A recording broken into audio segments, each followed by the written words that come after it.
Aadhaar card ఒక important అయిన document అన్నమాట. ఒక ఐడెంటిటీ ప్రూఫ్, ఒక మనిషికి ఐడెంటిటీ ప్రూఫ్ ఆధార్ కార్డ్. ఏ భారతీయుడి దగ్గరైనా ఆధార్ కార్డ్ అనేది కంపల్సరీ ఉంటుంది. ఆధార్ కార్డ్ లేని మనిషిని ఈ యొక్క దేశ వ్యక్తిగా అనేది చూడరు అనమాట. కంపల్సరీ ప్రతి ఒక్కరి దగ్గర అనేది ఆధార్ కార్డ్ అనేది ఉంటుంది. ఆధార్ కార్డ్ లేనిది ఏ పని జరగదు. ప్రభుత్వ పథకాలైనా సరే, లేకుంటే ఉద్యోగాలైనా సరే, ఒక చిన్న ఒక సిమ్ కార్డు కొనాలన్నా ఆధార్ కార్డ్ అనేది ఇంపార్టెంట్ డాక్యుమెంట్ అయిపోయింది. అలాంటి ఆధార్ కార్డ్ని తీసుకొని చాలామంది అనేది బాధ్యత లేకుండా చాలా కేర్లెస్గా అనేది వ్యవహరిస్తుంటారనమాట. ఎందుకంటే అలా కేర్లెస్ చేస్తే ఏమవుతుందంటే రాను మీకు చాలా పెద్ద ప్రాబ్లం వచ్చి పడుతుంది. చాలామంది తెలుసో తెలియకో, ఈవెన్ నేను కూడా తెలుసో తెలియకో చాలా పెద్ద మిస్టేక్స్ అనేది చేశాను.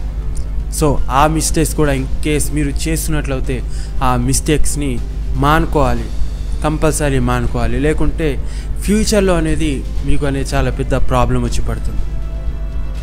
ఆధార్ కార్డ్ అనేది ఎంత సెన్సిటివ్ అయిన డాక్యుమెంటో మీకు ఇవాళ నేను చెప్తానన్నమాట. సో వీడియోని స్టార్ట్ చేసే ముందు మీతో చిన్న రిక్వెస్ట్, ఛానల్లో ఫస్ట్ టైం విజిట్ ఉంటే సో ప్లీజ్ ఛానల్కి సబ్స్క్రైబ్ చేసి బెల్ ఐకాన్ ఆన్ చేసుకోండి. సో చాలామంది ఏం చేస్తారంటే, చాలామంది ఇంటర్నెట్ షాప్స్కి వెళ్తారు, అర్థమైందా, సైబర్ కేఫేలకనో, ఓకేనా, లేకుంటే చాలామందికి ఎక్కడికైనా ఇంపార్టెంట్ గవర్నమెంట్ పని మీదనే బయటికి వెళ్ళారు అనుకోండి, ఓకేనా, ఏ ఆఫీస్ గానో. సో అక్కడ ఆధార్ కార్డ్ అనేది కావాల్సి వచ్చింది. చాలామంది ఏం చేస్తారు, ఆధార్ కార్డ్ని వాట్సాప్లో పంపించుకుంటారనమాట. పంపించుకున్న తర్వాత ఒక ఇంటర్నెట్ షాప్లో వెళ్ళి అక్కడ ప్రింట్అవుట్ అనేది తీస్తారు అతని సిస్టంలో, ఓకేనా. అతను మెయిల్లో పంపడము, లేకుంటే దాని తర్వాత అతను వాట్సాప్లో పంపడము. సో అలా తీసిన ఆ ప్రింట్అవుట్ తీసుకుంటారనమాట. ఆధార్ కార్డ్ జిరాక్స్ ప్రింట్అవుట్ వచ్చిన తర్వాత ఆ మెయిన్ కాపీ ఏదైతే ఉంటుంది కదా మీ యొక్క ఆధార్ కార్డ్ది, అది అతని సిస్టంలో అలాగే ఉంటుంది. చాలామంది చేయరు, దాన్ని డిలీట్ చేపియారనమాట. ఆ డాక్యుమెంట్ అనేది అక్కడ అలానే ఉంటుంది. సో దానివల్ల ఏమవుతుందంటే మీ ఆధార్ కార్డ్ అనేది మిస్యూజ్ అవ్వడం జరుగుతుంది. ఎందుకంటే ఆ డాటా అనేది మొత్తం అతని దగ్గర ఉంది, ఓకేనా. చేయొచ్చు, మిస్యూజ్ ఎవరైనా చేయొచ్చు, మీకు చెప్పకుండా మీకు చెప్పేవారు కూడా చెయ్యరు కదా. సో ఆ విధంగా మిస్యూజ్ జరుగుతుంది అనమాట. సో దానివల్ల ప్రాబ్లం మీకు వచ్చి పడుతుంది. సో ఈ మిస్టేక్స్ని అవాయిడ్ చేయండి. ఎప్పుడైనా మీ ఇంటర్నెట్ షాప్కి కానివ్వండి, లేకుంటే ఎక్కడైనా మీకు ఎమర్జెన్సీ ఆధార్ కార్డు కావాల్సి వచ్చి ఉంటే మీరు అక్కడ వెళ్ళి ప్రింట్అవుట్ తీసుకొని ఉంటే అక్కడ కంపల్సరీ అక్కడ మీరు ప్రింట్అవుట్ తీసుకున్న తర్వాత ఆధార్ కార్డ్ని కంపల్సరీ ఏదైతే కాపీ అతని దగ్గర ఉందో దాన్ని డిలీట్ చేపియాలి. మిస్టేక్ నెంబర్ 2, ఏ వెబ్సైట్లో పడితే ఆ వెబ్సైట్లో వెళ్ళి ఆధార్ కార్డ్ అప్లోడ్ చేయండి. ఏ వెబ్సైట్లు, ఇప్పుడు జాబ్ కోసం చాలామంది ఏం చేస్తారు, అరే ఇందులో మంచి జాబ్ ఉంది, ఈ కంపెనీ నాకు జాబ్ ఆఫర్ ఇస్తుంది, అరే ఇందులో ఫామ్ నింపాలి, డాక్యుమెంట్స్ అడుగుతుంది, డాక్యుమెంట్స్ అప్లోడ్ చేయాలి. ఫస్ట్ మీరు ఏదైతే మీ యొక్క ఇంపార్టెంట్ డాక్యుమెంట్స్ అప్లోడ్ చేసే ముందు ఆ యొక్క వెబ్సైట్ అనేది సెక్యూరా కాదా. చాలా ఇప్పుడు సెక్యూర్ వెబ్సైట్ అంటే ఎలా కనబెట్టాలంటే, మీరు ఇక్కడ పైన చూడండి, ఆ యొక్క వెబ్సైట్కి అనేది లాక్ సింబల్ కనబడుతుంది, ఓకేనా. ఆ లాక్ అనేది క్లోజ్ చేసి ఉంటుంది అనమాట, గ్రీన్ కలర్ ఉంటుంది, అంటే ఆ వెబ్సైట్ అనేది సెక్యూర్ అని అనమాట. సో ఇన్ కేస్ ఆ వెబ్సైట్ అనేది సెక్యూర్ కాకుంటే అక్కడ లాక్ అనేది ఓపెన్ ఉంటుంది అనమాట.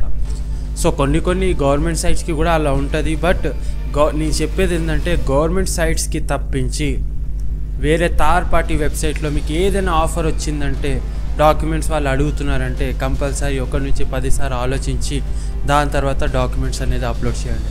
ఫస్ట్ అనేది మీరు అప్లోడ్ చేశారంటే, ఓకేనా, బై ఛాన్స్గా కరెంట్ కానీ పోయింది, లేకుంటే మీరే దాన్ని సైట్ అనేది సరిగ్గా పనిచేయక మీరు ఆ యొక్క బ్రౌజర్ని క్లోజ్ చేసేసారంటే మీ యొక్క డేటా మొత్తం వాళ్ళ దగ్గర వెళ్ళిపోతుంది. సో దాని తర్వాత మీ ఆధార్ కార్డ్ అనేది మిస్యూజ్ కావచ్చు. సో ఈ విధంగా అనేది చిన్న మిస్టేక్ చేయకండి.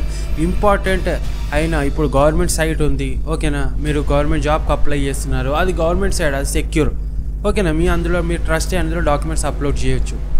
అంతేగాని ఇంటర్నెట్ కేఫ్లో వెళ్ళి అతను మీ యొక్క మొబైల్ నుంచి అతనికి ఆధార్ కార్డు పంపించి, ఓకేనా, తర్వాత మీ ప్రింట్అవుట్ తీసుకున్న తర్వాత అతని కంప్యూటర్లో మీ యొక్క ఆధార్ కార్డు అనేది డిలీట్ చేయకపోవడం. సో ఇలాంటి చిన్న మిస్టేక్స్ అనేది చాలా పెద్ద ప్రాబ్లమ్స్ అనేది తెచ్చి పెడతాయి. సో మీకు ఆధార్ కార్డు ఇంపార్టెంట్ డాక్యుమెంట్ కావాలంటే కంపల్సరీ డిజి లాకర్ అనేది ప్రభుత్వం ప్రొవైడ్ చేసింది. సో ఒక అకౌంట్ ఓపెన్ చేయించుకొని ఆ డీజీ లాకర్లో అనేది మీరు కంపల్సరీ మీ యొక్క ఆధార్ కార్డ్ వేరే డాక్యుమెంట్స్ అనేది పెట్టుకోండి.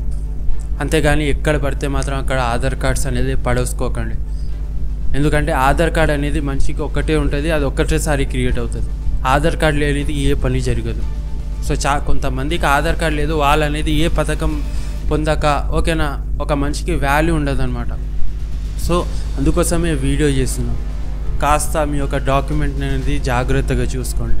ఇన్ కేస్ ఈ మిస్టేక్ మీరు చేస్తుంటే ముందు చేయకండి. మీ ఫ్యామిలీ వాళ్ళు చేస్తుంటే వాళ్ళకు కూడా ఆపండి. ఓకేనా, మీ సిస్టర్ కానివ్వండి, మీ బ్రదర్ కానివ్వండి, ఎక్కడైనా ఆధార్ కార్డ్ వాళ్ళు పడేసుకున్నారు, లేకుంటే డబల్ జిరాక్స్ తీస్తున్నారు, ఓకేనా, ఎవరిదైనా మీకు ఆధార్ కార్డ్ దొరికిన దారిలో దాన్ని చింపేసి లేకుంటే తీసుకెళ్ళి పోలీస్ స్టేషన్లో ఇవ్వండి. ఓకేనా. సో ఈ విధంగా అనేది మీరు అనేది మీ ఆధార్ కార్డ్ విషయం పైన అనేది చాలా కేర్ఫుల్గా ఉండాలి. లేకుంటే రాను మీకు చాలా పెద్ద ప్రాబ్లం అవుతుంది. సో డీజీ లాకర్లో అకౌంట్ ఎలా క్రియేట్ చేసుకోవాలి, ఎలా డాక్యుమెంట్స్ మనం అనేది సేవ్గా పెట్టుకోవాలి, టోటల్గా నేను మీకు నెక్స్ట్ వీడియోలో చెప్తాను. సో ఈ యొక్క ఇంపార్టెంట్ వీడియో చేయాలనిపించింది ఆధార్ కార్డ్ పైన, అందుకని చేసిన. సో అర్థమవుతే డెఫినెట్గా నా కింద కామెంట్ చేయండి. ఎందుకంటే చెయ్యాలనిపించింది ఇంపార్టెంట్. ఎందుకంటే నిన్ను కూడా చాలామంది బయట చూశాను ఆధార్ కార్డ్స్ అనేది పడేస్తుంటారు. సో ఈ విధంగా ఆధార్ కార్డ్ అనేది చాలా మిస్యూజ్ అవుతున్నాయి. ఓకేనా, ఒకళ్ళు క్రైమ్ చేసి ఒకళ్ళ మీద వేస్తున్నారు. ఈ యొక్క ఇన్సిడెంట్ జరిగిందని చెప్పేసి వీడియో చేస్తున్నాను. సో ఇది వాటి వీడియో. కలుస్తాను నెక్స్ట్ వీడియో ఎలా ఉందో కింద కామెంట్ చేయండి. అండ్ ఛానల్కి సబ్స్క్రైబ్ చేసుకోండి. Thanks for watching. జై హింద్.